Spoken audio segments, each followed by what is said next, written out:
On a hot, muggy morning in June of 1914, a 40-year-old physician named Joseph G. Goldberger stepped down from his horse-drawn carriage right out in front of a palatial brick building in rural Georgia. He was impressed, but also confused by the grandiose architecture. It looked more like a state capitol than what it really was, a mental hospital. The doctor shielded his eyes from the sun and loosened his collar and fanned his face with a stack of papers as sweat poured down his body. He had traveled all over the world in his work for the United States Public Health Service, but he couldn't remember the last time he'd felt heat this oppressive. He hoped that once he got inside, it would be a bit cooler. So Dr. Goldberger paid the carriage driver, grabbed his bags, and then marched right up the steps into the front office of the Georgia State Sanitarium for the Insane. The doctor was there on direct orders from the United States Surgeon General to investigate a skin disease called pellagra that was ravaging the American South. The word pellagra was Italian for rough or dry skin, but that name totally understates the danger of this condition. People sometimes called pellagra the disease of the 4 Ds, referring to how it progresses: dermatitis, then diarrhea, then dementia, and then finally death. Until the past decade, there had rarely been a case of pellagra in the United States, but in recent years, it had arrived with a vengeance. And now it was an epidemic. In the American South alone, there were at least 100,000 confirmed cases of pellagra. The U.S. Public Health Service had only been studying pellagra for about 5 years, so they hadn't been able to determine its cause yet, but the leading theory was that it was spread by a type of black fly that feeds on blood. And if that was true, Dr. Goldberger knew he was taking a huge risk coming here. He could get pellagra too. But Dr. Goldberger had been taking risks ever since he was a child, when his family emigrated from Hungary to New York without a cent to their name. And now he was one of the most distinguished physicians in the U.S. Public Health Service, and he had investigated outbreaks of yellow fever, typhus, dengue fever, Schamberg's disease, and typhoid fever, just to name a few. Nearly every time, he'd caught the disease he was fighting. But Dr. Goldberger was a man on a mission. He had to know why there was such a concentration of pellagra cases at places where people lived in large groups, like old age homes, prisons, orphanages, and mental asylums. He decided to start his research at this sanitarium in Georgia, one of the largest mental hospitals in the world with over 3,000 patients, many of which had pellagra. Once the doctor entered the vaulted 4-story entrance hall, he shook hands with the head nurse and explained his plan. He wanted to interview the most advanced pellagra patients first, since they had the most symptoms to study. The nurse led Dr. Goldberger out of the main building, around a fountain, and down a tree-lined road to a 3-story building. She explained that the sanitarium was segregated by gender and race. She was taking him to where the white male patients were kept. They were some of their worst pellagra cases. The doctor followed as she led the way up some stairs and then down a long hallway lined with doors. Moans and babbling voices echoed off the stone walls. Dr. Goldberger glanced through the circular windows on each door as they passed. Patients were crowded several to a room, often with widely differing conditions, from alcoholics to senile old men to people suffering violent psychotic episodes. Some of the patients were there voluntarily, but others were basically prisoners who had been brought against their will. Dr. Goldberger had seen plenty of human suffering throughout his career, but the misery of these men was still hard to witness. Eventually, they stopped at a heavy wooden door. The nurse removed a key from her ring, then unlocked the door and held it open for the doctor. Inside the cramped, low-ceiling room, a tired-looking man sat on a narrow cot. The nurse said he was a local cotton farmer named Henry, and he had one of the worst cases of pellagra at the hospital. Dr. Goldberger flinched at the sharp smell of sweat and body odor inside of the room, and also at the farmer's appearance. His appearance reminded the doctor of medical photos he'd seen of leper colonies in India. The farmer's neck, hands, forearms, and feet were crusted over in this splotchy black mass. As the doctor stepped closer, he could see that the blackness was caused by scabbed-over blood from popped sores. The room was hot and stuffy. The only ventilation was a small window on the far wall. If pellagra was contagious, this was a terrible place to visit an infected patient. But Dr. Goldberger was determined to get to the bottom of this, so he braced himself for the danger ahead and then confidently walked over to the farmer and shook the man's hand. Dr. Goldberger said hello to Henry and asked to hear his story. Henry nodded and then told the doctor that he had admitted himself to the sanitarium a few months ago. At first, Henry thought the rash on his body was just a sunburn, but the rash had continued to spread even when he was out of the sun, and then when the strange, prickly feeling spread to his mouth, he realized this had to be something worse than just a sunburn. He was worried about his wife and his kids catching whatever he had, so he had come here. And this wasn't all. Henry now suffered from near constant diarrhea. He couldn't sleep much or taste food, and his motor skills were deteriorating. He sighed and said he knew there wasn't anything to be done. The staff had told him that since the cause of pellagra still was not known, that meant there weren't any proven treatments. There was very little they could do to help him. Dr. Goldberger asked Henry to stand up so he could examine him. But when the farmer tried to get up, his legs were so shaky he had to immediately sit back down. Dr. Goldberger was shocked to see firsthand what this disease could do to the human body in just a few months. Henry slowly raised his head to look at the doctor. His eyes had trouble focusing, and he spoke in a cracked voice as he explained his situation. His wife was too busy with their kids to actually manage the farm, and so every day Henry was here at the sanitarium was another day they were not able to tend to their crops. And if he was gone much longer, they would lose everything.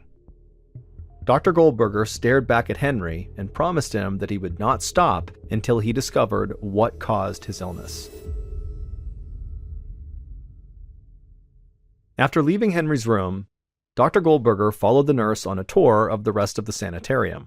He interviewed dozens of men and women of different ages and races. Each case was tragic in its own way. Pellagra was relentless once it took hold. Seeing children covered in painful sores broke Dr. Goldberger's heart. It seemed like there was nothing anybody could do to help them. But what puzzled Dr. Goldberger the most was just how erratic this disease was. It didn't make sense to him why the pellagra hadn't spread further. In these hot, unventilated buildings, he would have thought entire wards would have caught it by now if it was contagious, but only a fraction of the residents were sick. That night, as Dr. Goldberger went over his notes in his room, he realized that the next step was to interview the staff, all 293 of them. The following morning, Dr. Goldberger was given a vacant office to conduct his interviews. He made sure the survey he would give each staff member was very thorough: how long each person had worked at the sanitarium, which ward they were stationed in, what their interactions had been with every patient, as well as everything about their daily routine. One after another, the staff came in, introduced themselves, and patiently answered every question, and all of them were smiling and very helpful. And for some reason, something just didn't seem right to Dr. Goldberger. An hour into the process, it struck him. None of the staff were sick in the slightest. These were people who worked in buildings full of patients with pellagra, yet none of them showed even a single symptom of having caught the disease. This made Dr. Goldberger wonder, was pellagra really contagious? The prevailing medical theory was that pellagra was an infectious bacteria carried by insects that spread the disease with their bites. If that theory was right, then why were these insects only infecting patients and not the staff? Black flies looking for blood will bite anyone. Dr. Goldberger suspected that something else besides black flies must be causing this disease. In fact, he wondered if pellagra was really an infectious disease at all. He almost laughed out loud with relief. This might be the first time in his career of fighting epidemics that he himself did not get sick. And so if this theory Dr. Goldberger was thinking about was correct, then it was totally useless to make people sick with pellagra stay in isolation. The much more important task was trying to figure out what was causing the pellagra in all these people. Thankfully, the hospital had a telephone. Once Dr. Goldberger wrapped up his interviews with the staff, he called the Surgeon General and received permission to continue his investigation. Dr. Goldberger wanted to inspect another hotbed of pellagra outbreaks, this time at an orphanage in Jackson, Mississippi. And as Dr. Goldberger headed to his room to pack, one of the nurses pulled him aside. She said she had bad news. Henry, the local cotton farmer, had just been found dead inside of his room. Dr. Goldberger shook his head. He wondered how many more people like Henry would die before he could figure out what was causing this horrible disease.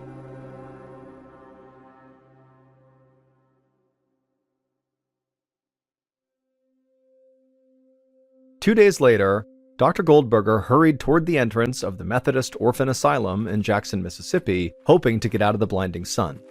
He hadn't thought it possible, but somehow it felt even hotter here than in Georgia. And the stakes were a lot higher here, too. Here, the people suffering were children. Children who had no families to comfort them. The orphanage looked far more welcoming than the imposing sanitarium. It reminded Dr. Goldberger of a small country church, with an arched entryway and 2 bell towers above. Inside, the matron who ran the orphanage introduced herself and showed the doctor to his guest quarters in the visitors' wing. After putting away his things, he followed her on a tour of the building. Despite the building's friendly exterior, Dr. Goldberger realized the place needed serious maintenance. As the matron showed him around, he could see cracks in the ceiling, and the bathrooms smelled swampy, like they'd recently flooded or had plumbing problems. The staff was also quite small compared to the number of kids they were caring for, but the kids were relatively well behaved and happy. The doctor poked his head in one of the dormitories and noticed the majority of the beds were made. When they approached the hospital ward, the matron warned Dr. Goldberger to brace himself for a very unpleasant sight. The ward was a long, low room lined with narrow beds, almost like an army barracks. Fully 1/3 of the orphanage, 68 kids, were isolated here because they all had signs of pellagra. In some kids, the pellagra rash had spread up their neck and onto their face. As Dr. Goldberger followed the matron through the room, a particularly sad-looking girl who looked to be about 8 years old caught his eye. She was sitting cross-legged on her bed holding a book. Dr. Goldberger noticed stripes of red sores creeping out beneath the cuffs of her sleeves. The doctor sat down next to her and asked how she was feeling. The girl said she couldn't sleep anymore because her body constantly itched all over, and whenever she scratched it, her skin burned like it was on fire. She peeled back the collar of her shirt to show him. Her neck was ringed in a dark, scaly rash. Dr. Goldberger patted her hands and told her to stay strong. He was going to do everything he could to help her. She nodded, but she did not seem convinced. As Dr. Goldberger looked around the ward, he realized that nearly all of the kids were within a couple of years of this little girl's age. He saw almost no preschoolers or teenagers, even though the orphanage provided homes for kids from birth to age 18. Dr. Goldberger was puzzled, but he kept his thoughts to himself. Dr. Goldberger stood up and followed the matron outside to where a group of older children were helping build a storage shed. The matron explained to the doctor that that was today's chore. As Dr. Goldberger watched these teenagers sawing and hammering planks of wood out in the sun, he was struck by the contrast between them and all the younger children inside the hospital ward. These older kids looked so happy and healthy, and none had even the faintest sign of pellagra. The doctor jotted down some observations in his notebook and then followed the matron to their final stop, the nursery. Inside, it was loud and crowded, with infants and small children scattered all about. Some were playing with blocks and old weathered toys, while others napped on cots. The room felt hot and chaotic, but as Dr. Goldberger studied these kids, he couldn't see any signs of sickness. They were just maybe a bit dirty, like you'd expect active kids to be, and so it comforted Dr. Goldberger to see some signs of normalcy here. After dinner, the doctor stayed up for a while organizing his research. He was beginning to see strange patterns in who got pellagra and who didn't. At the sanitarium in Georgia, pellagra had struck people from every age group, from grandparents to young kids. But here, at this orphanage, all the pellagra patients were the same age group, between 6 and 12. This was new. He'd never encountered a disease before that only affected people of certain ages. Dr. Goldberger now felt confident pellagra was not spread by black flies, but he had a new riddle to solve. Why would infants and older kids not get pellagra while the kids in the middle of those two groups were getting so sick? Dr. Goldberger laid in bed, thinking in circles and listening to the drone of cicadas outside. But he couldn't sleep. He just couldn't get those faces of the kids in the sick ward out of his mind. The next morning, Dr. Goldberger woke up early, gathered his notes, and called a meeting with the matron. He wanted to know every detail of how the kids at the orphanage were cared for, from daily activities to sleeping arrangements to meals. The matron explained that they tried to make the kids' lives as normal as possible, but it had grown more difficult in recent years because of cutbacks to the orphanage's funding. The staff had been forced to ration the more expensive foods. For instance, now only the youngest kids were given milk because it was essential to their growth, while all the other kids went without it. The staff had also begun assigning chores to the older kids. The orphanage needed constant repairs, but because of these cutbacks, they could no longer afford to hire outside help. And so in exchange for their labor, the older kids were given bigger and better meals, including meat and vegetables, at least once a week. By comparison, the kids in the middle, between ages 6 and 12, ate mostly cornmeal with molasses. On rare occasions, they got whatever low-quality meat the orphanage could scrounge up. They got almost no milk or vegetables at all. Dr. Goldberger was stunned. The kids in the 6 to 12 group were not getting enough to eat, and they were overwhelmingly the ones getting pellagra. Of course, he knew that a bad diet could lead to health complications, but it didn't make sense that it would cause something as horrible as pellagra.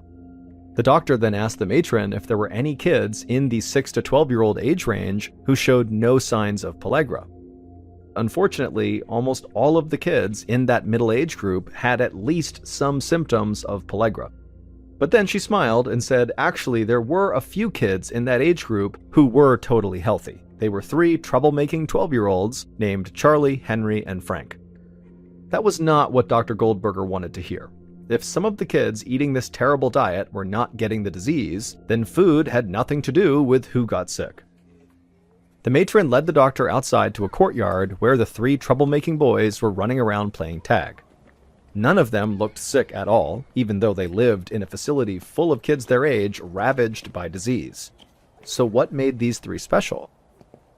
Dr. Goldberger walked up to the 3 kids and asked how they'd been feeling lately. The boys looked at each other, confused by the question, then shrugged and ran off to continue their game. The doctor smiled. Disinterest was a normal reaction for happy, distracted kids. They clearly were not worried about their health. So the doctor thanked the matron and then headed back to his room, wondering if Charlie, Henry, and Frank held some secret to avoiding pellagra. And if they did, he desperately needed to know what it was.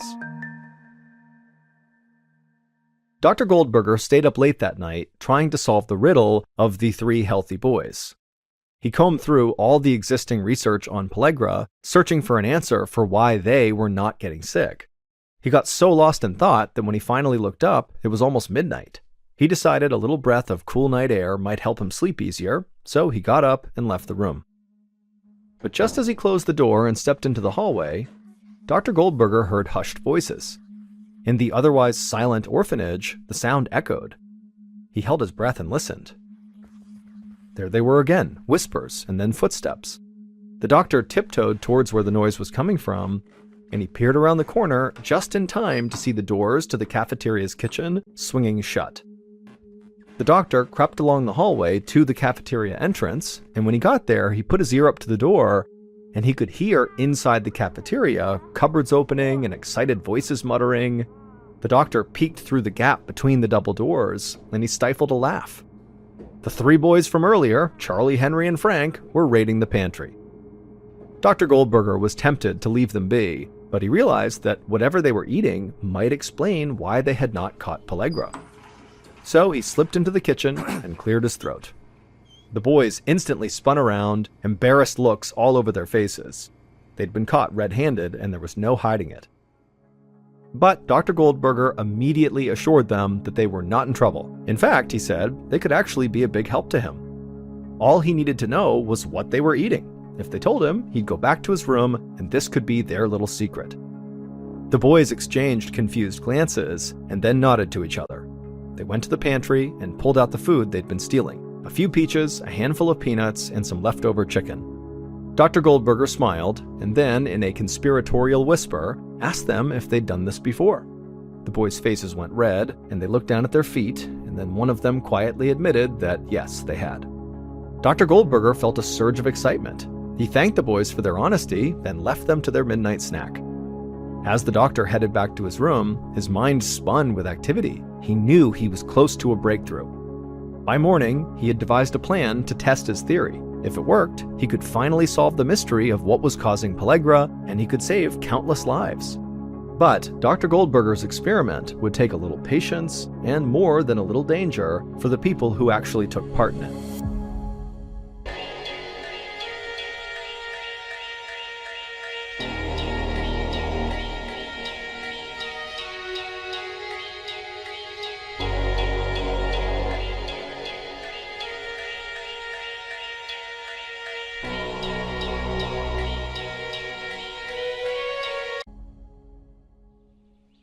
8 months later, in February of 1915, on a pleasantly cool Mississippi morning, Dr. Goldberger stood outside of a brick building that looked just like a castle, complete with turrets and battlements. This would be his new home for the next 6 months, and where his grand experiment would take place, Rankin State Prison Farm. He needed a controlled environment for his test to be scientific, and this place was as controlled as it got. To date, there had been 0 cases of pellagra at this prison. But if the doctor's theory was correct, that would not be the case for much longer. Dr. Goldberger regretted what he was about to do.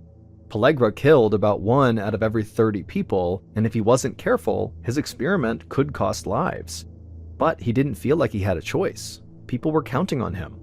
Already, dozens of his patients at the sanitarium and orphanage had died, and the pellagra outbreaks at those locations were not showing any signs of slowing down. So Dr. Goldberger went inside, and the warden then led him to the setting for his experiment, a prison within the prison. It was a private, newly built barracks with barred cells, a cafeteria, and a small screened-in yard. Throughout the experiment, the inmates here would have no contact with the rest of the prison population, so there could be no contamination. In exchange for agreeing to be a human guinea pig for 6 months, the 11 prisoners in the experiment would be given full pardons, $5, and a new suit. The warden then gave his sign to his staff, and the prisoners were brought in. 11 hardened men in pinstripe jumpsuits. Dr. Goldberger watched them file in for breakfast, taking a plate of food from the cafeteria workers and then settling in at a long table. Everyone was tense and alert, like nobody knew what to expect. But once they began eating, the mood turned festive. They cleared their plates, went for seconds, and cracked jokes about how lucky they were. This was a vacation compared to what they were used to. But Dr. Goldberger knew that if his experiment worked, the next 6 months would be anything but relaxing. Because if his suspicions were correct, then these men would contract pellagra and all the horrible suffering that came with it. Almost 6 months later, Dr. Goldberger woke early in his room at the prison and pulled out his calendar. It was the 2nd week of September.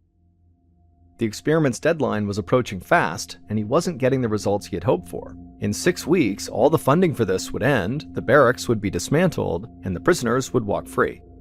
But there really was nothing Dr. Goldberger could do to make things move faster. The experiment had to move at its own pace. A few inmates had complained of some new ailments, headaches, backaches, dizziness, nausea, but they were nothing that could be pinpointed as pellagra. Just then, a guard knocked on the door and said there'd been an incident with one of the prisoners, who was now restrained in his cell and demanding to talk to the doctor. Dr. Goldberger followed the guard to the prisoner's cell, and as soon as the inmate caught sight of the doctor, the inmate began yelling. He called Dr. Goldberger a crook and shouted that he'd rather just serve his entire sentence back inside the regular prison than stay another second in this hell. Dr. Goldberger was not surprised. The joyful mood from the beginning of this experiment had totally worn off. Many of the inmates were grouchy and irritable, and he was getting yelled at a lot. Dr. Goldberger watched the prisoner thrash against his restraints and howl, when suddenly the doctor caught a glimpse of something through a tear in the prisoner's shoulder seam. The doctor called for the guards to come open up the cell, and then once they had, Dr. Goldberger rushed in and stretched that rip in the prisoner's shoulder even wider, and when he did, boom, there it was. A scaly rash stretching along the prisoner's shoulder blades and up around the base of his neck. Dr. Goldberger then pulled up the prisoner's shirt, and the man's torso was a trail of blackened rashes and pimply sores. There was no doubt this man had pellagra. And he didn't catch it from another prisoner or from the guards. This man must have gotten pellagra from Dr. Goldberger's experiment. Dr. Goldberger asked the guards to please send all the other inmates back to their cells. The doctor wanted to do a full-body checkup on each of them. Once all the prisoners were ready, Dr. Goldberger slowly walked along the cell block, scanning each prisoner from head to toe, and as he did, his pen was a blur in his notebook, furiously scribbling detailed descriptions. The doctor couldn't believe what he was seeing. His hands were shaking. 5 more men had clear symptoms of pellagra, meaning 6 out of the 11 volunteers had caught the deadly disease. Dr. Goldberger dashed back to his office and quickly sent word to the governor. His experiment had worked. Now it was time to tell the world. What Dr. Goldberger had discovered was shockingly simple. pellagra was not caused by black flies transmitting a virus or bacteria, and pellagra was not contagious. Pellagra was caused by food. Specifically, it was caused by the traditional American Southern diet in poor households: salt pork, molasses, and cornmeal. If that was all somebody ate, it was highly likely they would get pellagra. And people who supplemented this traditional Southern diet with things like milk and vegetables and fresh meat would not get pellagra. Once these results were published, there were mixed reactions from the scientific community. Some wanted to nominate Dr. Goldberger for a Nobel Prize, but just as many doubted the experiment's results, in particular doctors and officials who lived in the American South. They felt like this northern doctor was criticizing their entire way of life. Dr. Goldberger was frustrated that people were questioning his discovery. After all, he had proven it with the experiment he ran at the prison. The prisoners who had volunteered to be a part of it had followed a strict diet of biscuits, gravy, cornbread, grits, rice, syrup, collard greens, and yams. They could eat as much of these foods as they wanted, but no other types of food. And this diet is what caused half of the prisoners to develop pellagra, just like the residents of the Georgia State Sanitarium for the Insane and the children between the ages of 6 and 12 at the orphanage. They all got pellagra from their diet. Still, while Dr. Goldberger had proven that a better, more varied diet was enough to prevent pellagra, he had not actually figured out why that was. It would take another 20 years until scientists actually proved what caused pellagra. It is caused from a deficiency of vitamin B3, also known as niacin. The traditional post-Civil War Southern diet of dried meat, molasses, and cornmeal severely lacked this nutrient, which is why the region was hit so much harder than other areas in America. But once people started adding niacin back into their diet, mostly in the form of enriched flour, the disease no longer manifested, and almost everyone already suffering from it recovered. All told, over 100,000 people died of pellagra between 1900 and 1940 until it disappeared with the identification of niacin. Sadly, Dr. Goldberger died before this discovery of an unrelated and extremely rare form of cancer. However, Dr. Goldberger will always be remembered because he was the one who cracked the riddle of pellagra and saved tens of thousands of lives.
From Ballin Studios and Wondery, this is MrBallen's Medical Mysteries, hosted by me, Mr. Ballen. A quick note about our stories: we use aliases sometimes because we don't know the names of the real people in the story, and also, in most cases, we can't know exactly what was said, but everything is based on a lot of research.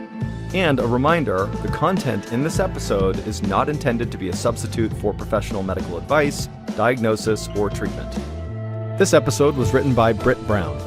Our editor is Heather Dundas. Sound design is by Ryan Potesta. Coordinating producer is Sophia Martins. Our senior producer is Alex Benedon.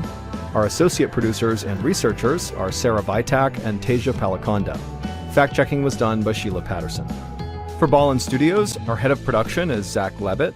Script editing is by Scott Allen and Evan Allen. Our coordinating producer is Matub Zaire.